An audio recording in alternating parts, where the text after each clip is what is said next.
Welcome to another episode of Fight the Burnout. Today we have another special guest. He's doing some pretty amazing stuff similar to what we do here. But Michael is an ex-police officer from the U.S. Now runs a program called Resilient Minds with a few others. And I got referred to him by one of our other guests, Dave Perez. And so we have him here.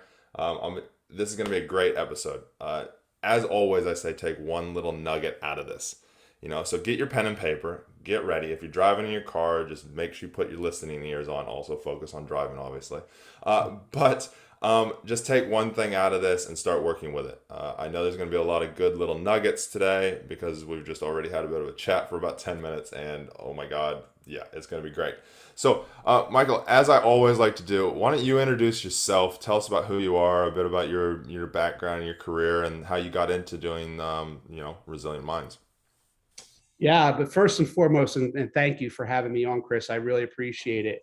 I am a brother. I'm a son. I'm a husband of two fur. I'm a husband, and I'm a father to two fur babies. My little Wookie and Bella, and just a productive member of society. My story started as a child.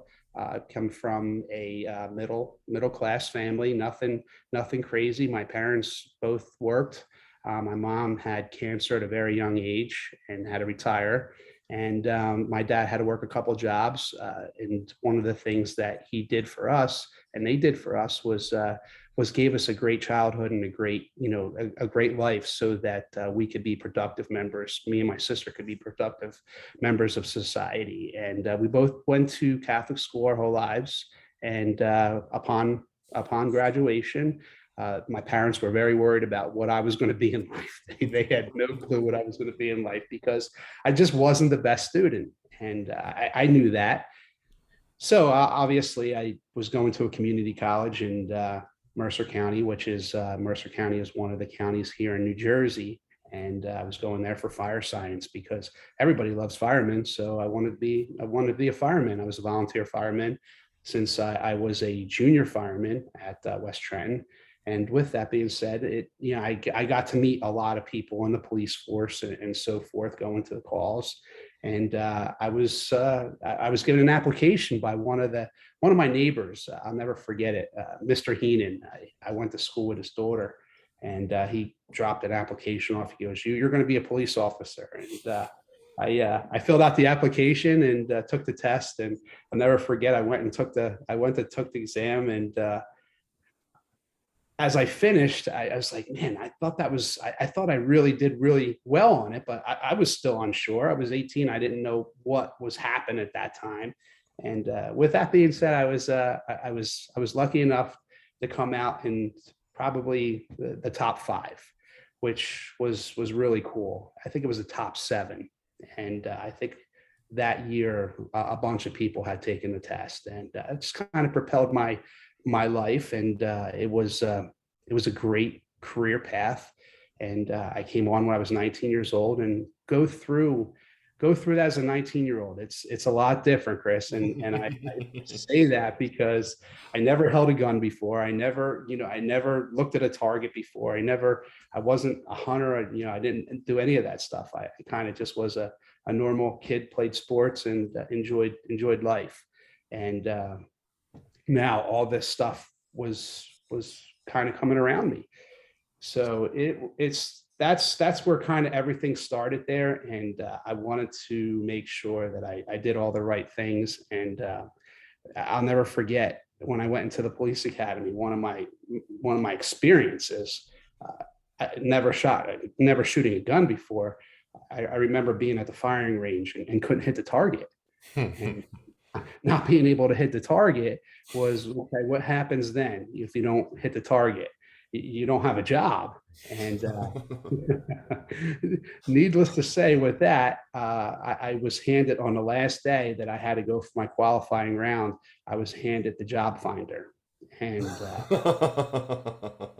I'll never forget it. I was handed that and told, figured I was going to go have to find another job at 18 years old. But more importantly, I hit that target, and I scored, and I was able to propel my career. But then, obviously, you get back into the station, and that back then it was, you were to be seen and not heard back in the police Yep. department.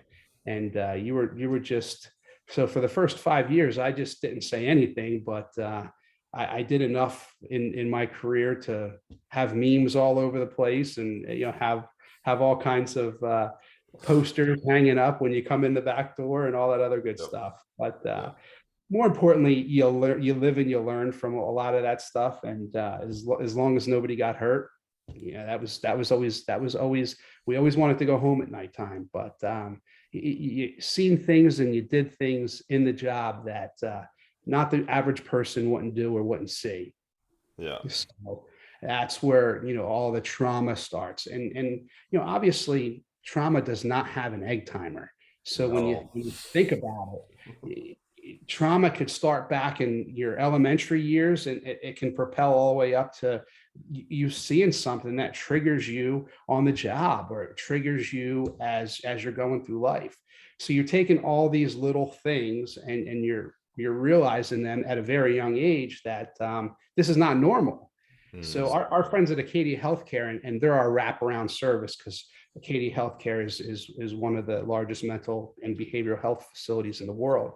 Bill Mazer and Joe Collins are phenomenal, and they're also facilitators with us. But they tell us that we average anywhere between 3 and 5 traumatic events a month.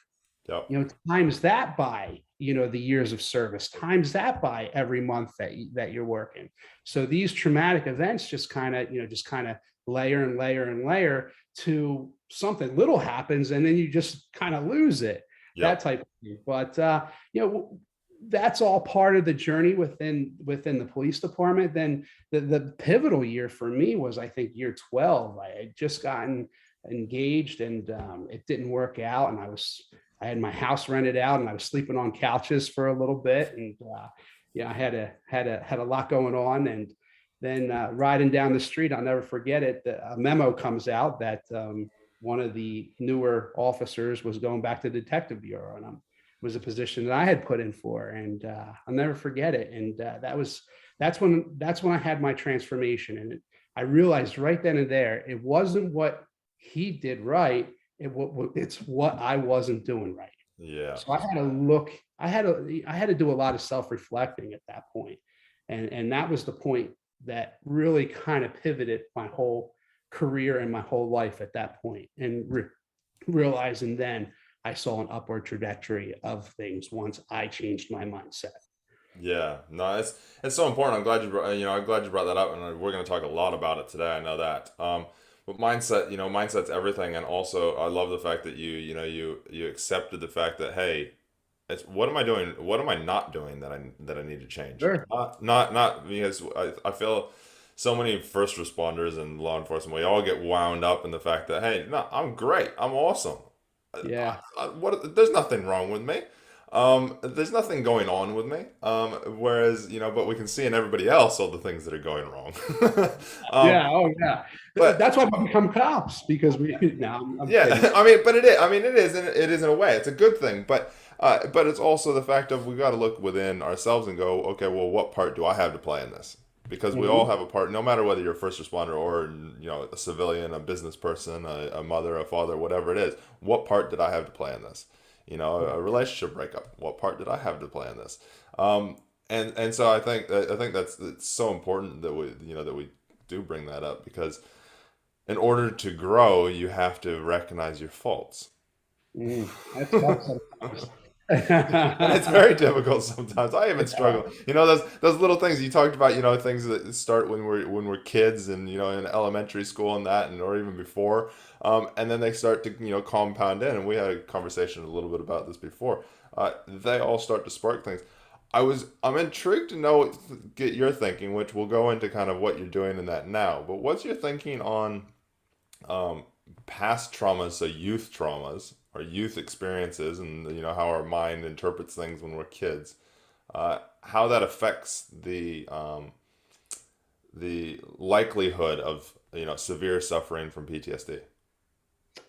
Well, like I said, we said before, there is no egg trauma on trauma. Mm. So if you experience something And one of the things that we have brought into resiliency in the Resilient Minds is acute childhood experiences with trauma and ACEs, our ACEs program. So we always want to look back at what goes on in the elementary years of our lives to see how that's going to bubble up in the Mm, later parts of our lives. Because again, if we don't deal with the most inner part, if we don't dig down deep, we're just only settling, and we're only fixing the stuff that keeps on bubbling up, yeah. but we're not digging down deep into the trauma. And that's where ACEs comes in, and handle with care type of thing comes in, and we really dig deep down and find out what that trauma is. So Yes. being able to dig down deep and get in there and really try to root out that's key. That's a key component, because that's going to make not only a healthier police officer, it's going to make a healthier professional, it's going to make a healthier person in their home life, it's going to make a healthier person it's kind of going to be linear right into your from your childhood all the way up to being a successful adult. Yeah, no, no, I think I call it pulling the weed out at the roots. Absolutely. You pull the weed out the roots, the root can't grow. It can't. The whole flow-on effect completely changes. So no, it's awesome to see that you guys have found that same thing. So okay, so you were policing for 25 years. Uh, what are some of the highs of your career? Let's talk about those first. Oh wow, a lot of highs. It was a great job, and I started in 1994. Obviously, there's a lot of lows as well, Yeah. but one of the most highs was being able to pull a family out of a car, Mm, being able to save that, and getting the Medal of Honor and National Police Officer of the Month in DC wow. at the Law Enforcement Memorial. That was quite an honor. And I did that with two of my colleagues, Fred Dow and Jeff Caldwell at that time. And just it, the Carnegie Medal of Honor, and being able to help people every day. That's what it's all about. If we're not here for that purpose, then I think we might be wasting our time a little bit. Mm. And I really do believe it's all about being able to help one another as much as we possibly can to get out of that dark hole, wherever Yeah. that may be. Yeah. No, definitely. So, um, obviously, I take it there was some sort of not so good times within the place, as you said, a lot of lows as well. Is Sure. there any specific ones that bounce out to you that you're like, wow, I learned a lot from that? Because obviously, as we've talked about already, you learn from these. But Yeah. what were some of the low ones? The Just lowest. death in general. You've seen so much death. You've seen so many bad things, and one of the things, obviously can't you can never get out is some of the sexual assaults and the child sexual assaults, and those things that just kind of compound and compound and compound during your career. And just seeing child death, and seeing bad car accidents, and pulling up them car accidents, knowing that there's somebody's loved ones in there. And our minds are like video recorders. You can stop them, you can play them, you can rewind them. They're just that way, Chris. It's just incredible, because sometimes it's just very hard to compartmentalize everything. But the ones that just bubble up will, just I had just gotten done a softball game and played softball against the guy, and 3 hours later, after I'm on the shift, he drops dead of a heart attack. That really had a profound effect on me. Yeah. And it was just one of them things. He was a young guy. He was my age, and I just couldn't understand that at the time, and I didn't understand why. But obviously, you never ask why. You just figure out, okay, it's you never get to be able to talk about that, because if you talked about it if you talked about it back then, you were definitely somebody who was weak, and somebody who was looked down upon, and somebody who really didn't understand what was going on, and you would be looked down upon by your colleagues, especially the older officers. Yeah, yeah, and I think there still is some of that. The more I talk to people, the more I feel it's slowly working. But it's a whole culture. You're trying to change 100-year-old culture, 200-year culture. It doesn't change overnight.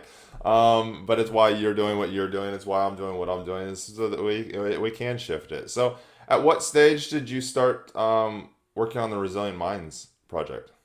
That's crazy because it just that wasn't something that had just popped up. I um, I retired after 25 years, and one of the things that my wife and I have an advertising and marketing business. I have some real estate that we own, so we own a bunch of rental properties, investment properties, and I did a lot of that stuff. So I really retired. That was what I was going to do, was run my business, and then New Jersey. I had two officers, or I had a bunch of officers that had committed suicide. But Mm, one was my, close friend. I was in his wedding, he was in my wedding, and wow. yeah, it was a rough one. And he took the department shotgun and did what he needed to do, and that was it. And that one really stung because never thought in a million years that he was that far down that rabbit hole. So with that, it really kind of changed the complexity of things. And then it got the conversation started in New Jersey. And New Jersey is the only state right now in America that has a 16-hour resiliency program that every law enforcement officer has to go through as Wow. part of their mandates, as part of their training. So that was kind of really, really what kind of propelled it. And then the prosecutor, who was the lead law enforcement officer for the county, had come to me and he said, listen, he goes, I'm getting this program off. Everybody, all the counties have to do it. And I went on as the chief resiliency officer in Mercer County. And I owe a lot to the prosecutor, Angelo Onofre. And he basically brought me in, and I started the program and everything like that, and got to meet a bunch of people all around, and got my network of people to try to help as many people as we could. And then COVID hit, and it's kind of my first day Yep. home. I was told to stay home, and we were all told to stay home because it was a different world. It was just, I remember having that conversation with two police officers that I talked to for probably over 6.5 hours that day. Wow. So I remember sitting at my table and I had my head in my hands and I'm like, I got to do something. So I said to myself, hey, listen, let me start calling some people. I wanted to start a webcast series. And Yep. I knew resiliency was the buzzword, was the key word. So Resilient Minds was what we were talking about, my wife and I. And at the kitchen table, she's like, well, we're hearing all this stuff about people on the front lines. And Mm. on the front lines had a whole new connotation. It kind of had a swing of police, fire, EMS, doctors, postal workers, Amazon drivers, Grocery store attendant. grocery store. So it was kind of like, okay, we're going to make this Resilient Minds on the front lines. So we Mm. started this webcast series. That was a long story in itself to get it off. But in about 30 days, we had our first pilot and our first teaser. And 34 webcasts later, we hit 76 countries and all 50 states in America, which Wow. was unbelievable. And we were getting emails and all that from all over the country. And we decided we needed to do more. So we talked about it, and I got together with, I'll never forget the conversation. It was somewhere in August of that year. And I talked to retired Colonel Randy Rickert, Yep. and he was one of our lead facilitators. I said, you know what, can we get a curriculum together with this? And he's like, yeah, we'll get, we could do that. Obviously, we'll take a look at every everything. So we put together a team, not promising anything, just saying, hey, listen, let's put this together and see where it goes. And it just kind of propelled from there. And I'll never forget, we had that first.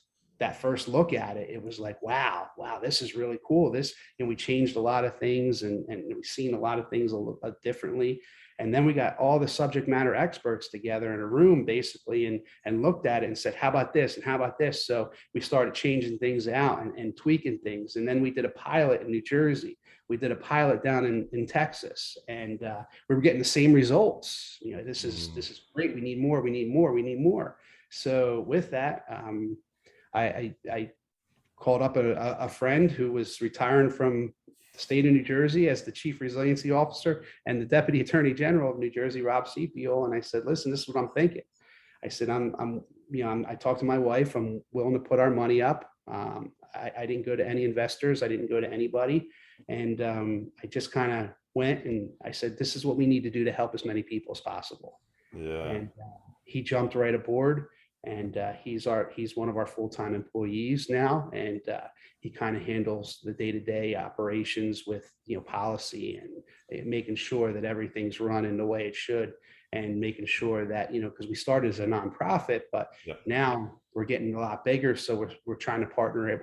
We've just kind of brought it with a for-profit company, and we're kind of marrying them two up right now because we're looking at the virtual side of things, and we're just building and building and building from there. So now it's gone pretty much. We broadened it out, and now we're building it up. And what I mean by that is the curriculum doesn't change. Yeah. The only thing that changes, Chris, is our facilitators, because what we do is we create those Me Too moments. And those Me Too moments are the facilitator is a sales associate, whether the facilitator is a airline pilot or whatever it is, they're the ones that can talk the language of the group that we're facilitating to. Right. So now what we're doing is we're able to hit on that language, because when you change language, you change culture. And when you change culture, that's where you're going to see the biggest difference in everything. Yeah. So that's what we were seeing. Our facilitators were coming through, and now we have a bona fide 3-tier facilitator line that we can do multiple trainings across the country in multiple different places. So we're really proud of that. And we got 34 more trainers in the pipeline, and we're starting another tier 1 training coming up in March. And I would love to invite you or your team to any of our trainings to see what it looks awesome. Like. And that's what it's all about. It's making sure that we're able to get to the people who need that hand, and jumping in that hole with them to help them out because they know the way. Yeah, it's so true, and it's so amazing what you guys have done, and it sounds like pretty quickly as well, just in the last couple of years. Yeah. I mean, we piloted this, and we went live with it in June of last year. So over that time period, wow. It was boom, boom, boom, boom, boom, and things just happened so quickly. Now, we have a really strong presence in Chicago, and in the Georgia area, a lot of our facilitators are going down there, and we've done a lot in Texas. And this kind of resonates with every profession that's out there. It's just not law enforcement, whether it's ER docs, whether it's nurses, whatever it may be. Corporate America, that's what people need, is mental wellness. Yeah. You can give everybody the best tools in the world. You can give them the best computers. You can give them best technology. But if you don't have that person that is inputting that information at a high level and working within that mindset, then really, truly, you're doing yourself a disservice. Yeah. Yeah, one of my things, which you'll hear about a little bit at some stage, is I run a program that's called Productive AF. So productive as fuck. And it's the same thing. It's taking those same kind of things. If you're not there mentally completely yourself, then how can you actually output anything at all? Because your mind's just in the way of yourself all the time. And then that's how you become more productive. That's how then who you work for or your business can become more productive. That's how you as a police officer can become more productive and actually impact more lives. Think about it this way, Chris. When you go on an airplane, what's the first thing that they tell you? Put the oxygen mask on yourself and your seatbelt. your mask on first before you can help anybody else. Exactly, exactly. It's It's the no most different. overused analogy, but it's the most simple analogy. It's so true. If you don't put it on It's yourself, just and I say this all the time as well, I'm like, is if you don't put it on yourself and you try and put it on somebody else, yeah, you'll probably get it on somebody else. But by the time you get yours on, either you're going to be dead, or yeah. you're going to be so weak by the time you get it on, it takes you 10 times as long to recover. So why not put it on yourself first? By the time you put the other one on somebody else, they'll probably have it half on, and you're there anyways. So Exactly. I yeah, like that cliche, but it's definitely used a lot. yeah, yeah, I definitely like it as well. So, what are some of the key things that you guys teach? So, because I'm all about giving people some tools and that. What are like the top three things that you would say are the most impactful for the front lines when it comes to their mindset? I really do believe Dr. Kate Tumblety Felice does an unbelievable job with the resilient body, and she talks about neuroplasticity and how the neurons in the brain, how we can make new neural pathways, and how we can develop better habits to be able to do things that when we talk about insanity, we talk about doing the same things over and over again. But when you burn them new neural pathways in your brain, it gives you some better ways of doing things, and that's she does an unbelievable job. So I gotta hand it off to her that she created that lesson from that's her lesson that she started that from the beginning. So kudos to her, and people really resonate with that. And I think obviously meditation and yoga, a lot of people use that. We like strengths and goals, goal setting. Talk about goals. If you don't have goals, if you don't have meaning, if you don't have purpose, if you don't have accomplishment, what really do you have in there? So we hit on that pretty hard. We hit on the spirituality component, but it's the spirituality meaning of what is your center in your life? What is your why? What is your purpose? And that's another big component. We talk about board of directors in our lives. Board of directors can be good and they can be bad. The bad ones don't get a vote in your life, and that's really important to know. Who do I want to be like? Who can I call in a time of need, and all that other stuff. So it's really important to understand that. And I think ABC, just something as quickly as ABC, activating the brain and consequences. Um, that's only 1%. The problem is only 1% of the issue. The other 99 is how you're going to handle it. So we added the D&E plus D&E on it, and it's kind of just disputing what we believe, confirmation bias. So acceptance, and that's really really important in growth, is being able to accept the past but be able to move to the future, being able to drive your car down the street looking through your front mirror rather than your rear view mirror, because if Yeah, you're looking there you're just going to crash every time. yeah, So that's really really a key component. And I mean, we've really hit it hard on those. So they're just kind of just a smidgen of what you'll receive in that class. So and yeah. it gives people the tools, because tools don't work for everybody.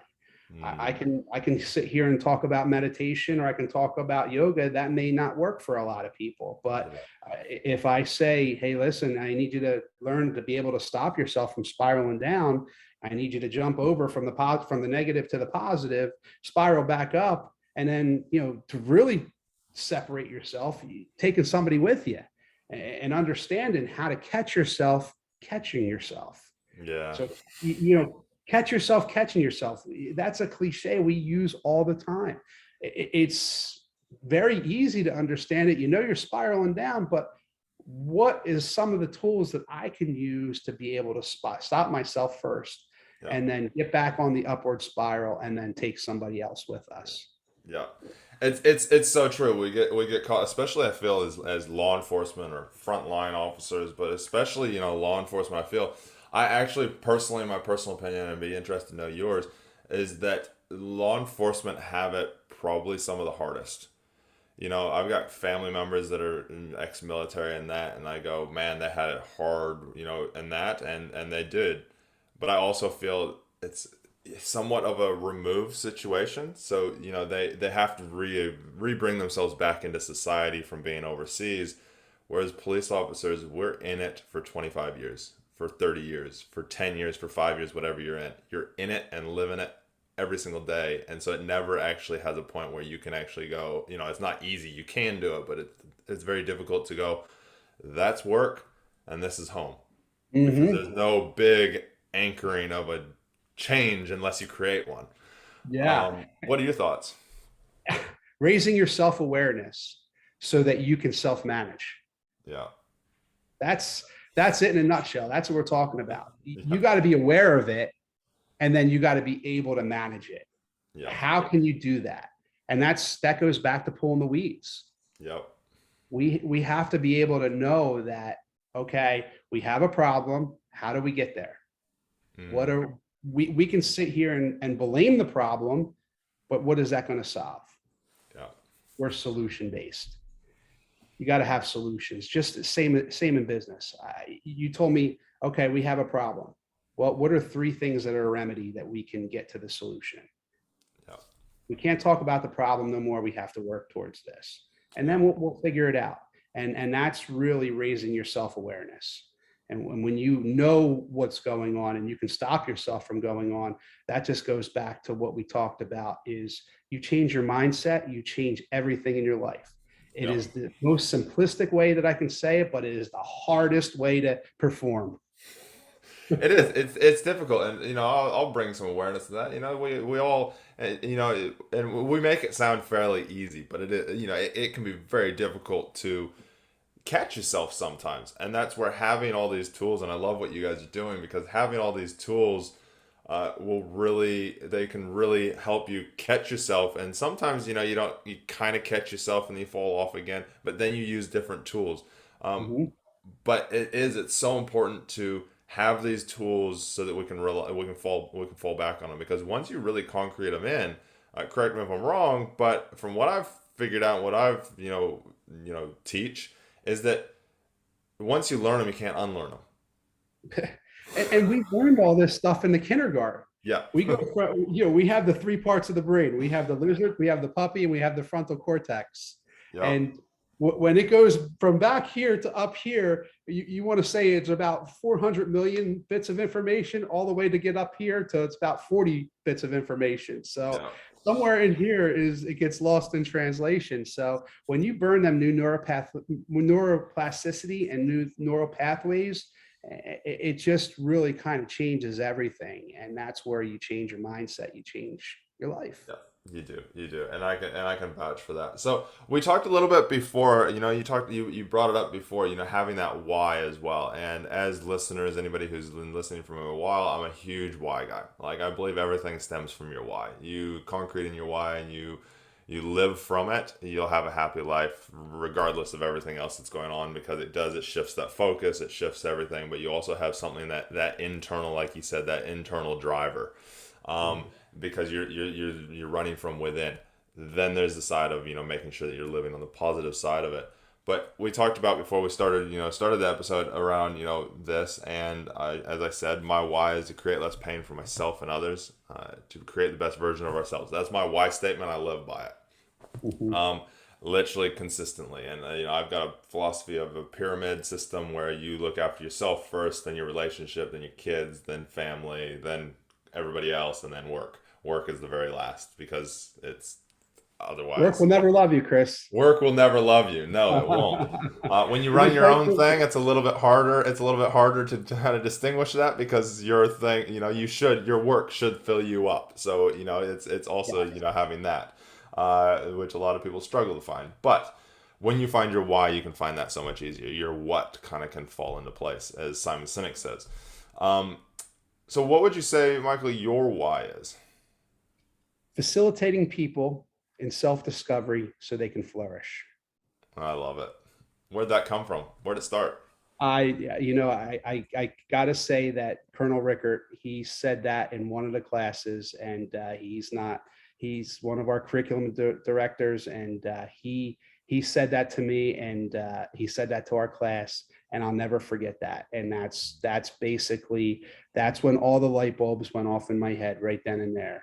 Yeah. Facilitating people in self-discovery so they can flourish. That's what it's all about right there.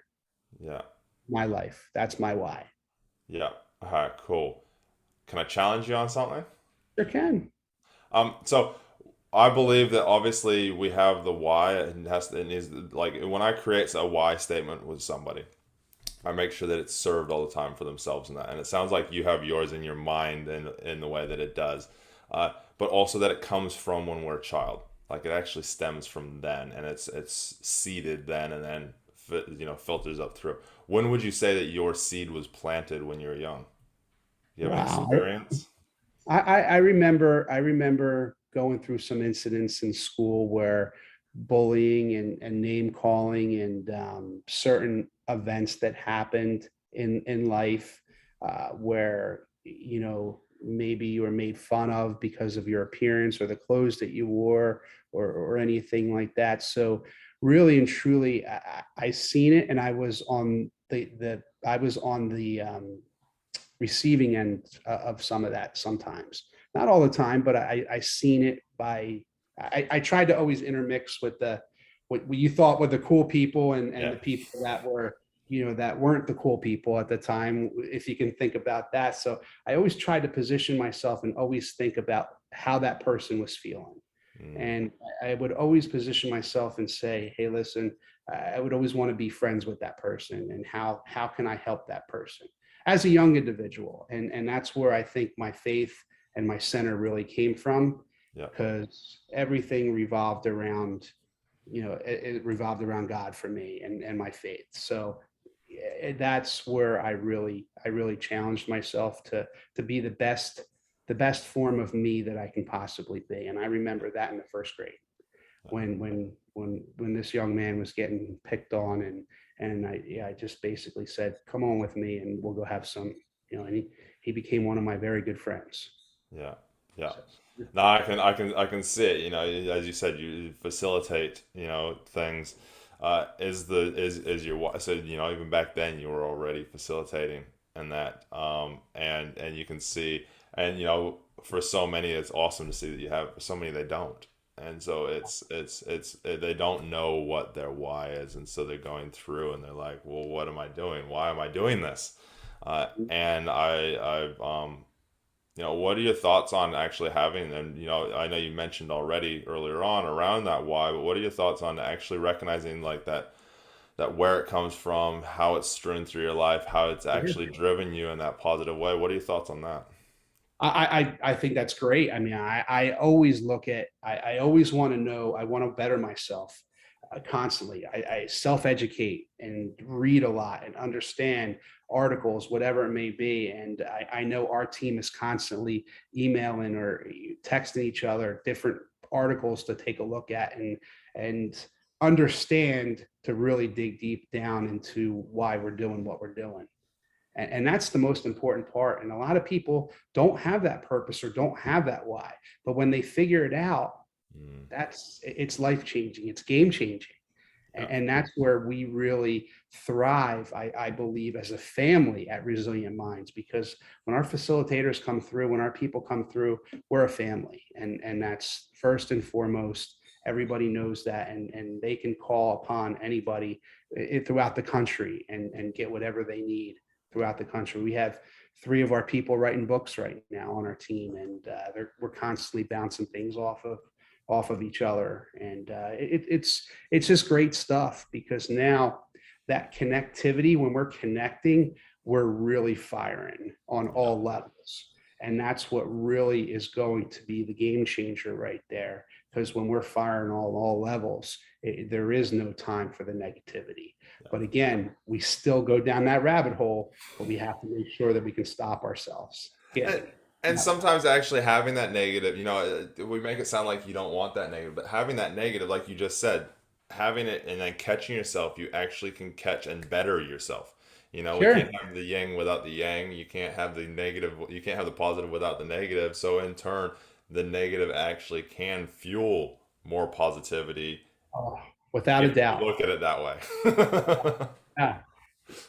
And that's one of the things that I work on as a coach too, because I, I I work on helping people build their real estate portfolio in building and creating wealth through that. I have a team that we have a whole financial component to Resilient Minds as well, because I believe that that is so very important. We have a micro and a macro, which is a 101 and a 202. So 101 is making sure that you're handling everything in the beginning so that you have literacy of finances, and then bringing it through to say, okay, I have all this stuff.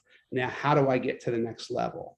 How do I get to that financial freedom? How do I get to be able to utilize this stuff and be able to utilize it at a high level throughout my life? And it's one word. Mm. It's one word, and it's action. If we Yep. don't take action in our lives, then nothing else is going to propel us. It's, we can hope that we win the lottery all the time, but if we don't win the lottery, it's just a hope. It's funny you say about action. So many people are like, oh, if I won lotto, I do this and I do that, but they actually never buy a lotto ticket. Exactly. So it's that same philosophy. If you want to win lotto, buy a lotto ticket. If you want to make a difference in your life, take action. You know, Exactly. do something Exactly. towards that. I love it. So as always, Michael, I like to promote what it is that you're here. That's why I invited you on. How do people get in touch with you? We'll put the links and stuff in the description below. But how do people get in touch with you in case they're just listening? I believe just by our website, just check us out, www.resilientminds.us. It's resilientminds.us. If you Google us, it'll probably be one of the first ones that pop up there on the URL. And then obviously, if you want to get in touch with me, it's Mpellegrino. My Mpellegrino, Pellegrino at resilientminds.us. And that comes right to me. And I'll be more than glad to help anybody and be able to have that conversation. And I know that we're getting calls all over the country now to start bringing this to not only law enforcement but to corporate America as well. There is something, and I know that right now, especially in the insurance world, this has become very popular. Yeah. And insurance companies feel that, hey, listen, if we can get to somebody before it costs us all this money on the back end, that's the most important part. But we have that whole stream of things that are going on, and that whole stream of people.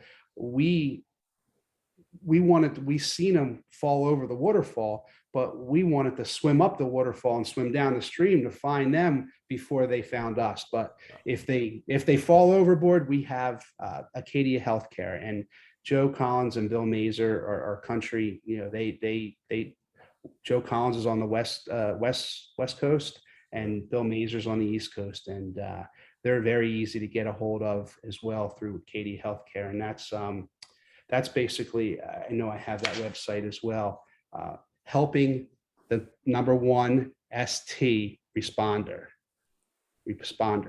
So it's helping one ST responders.com.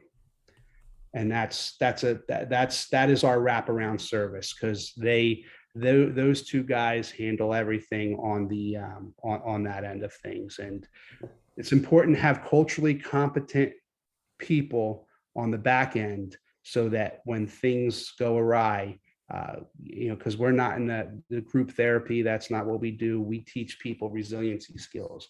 So we act in the pre-boom, we call it, Yeah. the pre-event.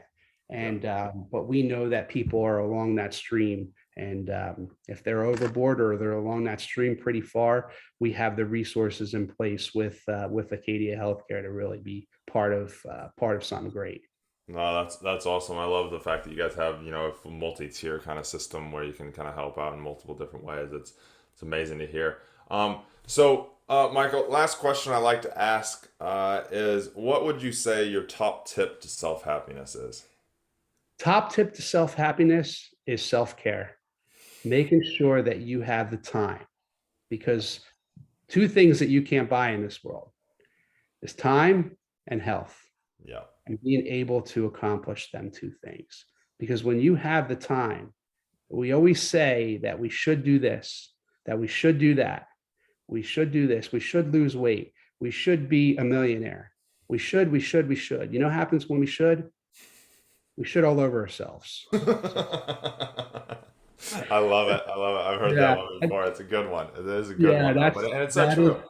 yeah, that's totally Tony Robbins, and he being my mentor, and I'm certified through John Maxwell as a life coach and a motivational speaker. So Yeah. I give them both shout outs.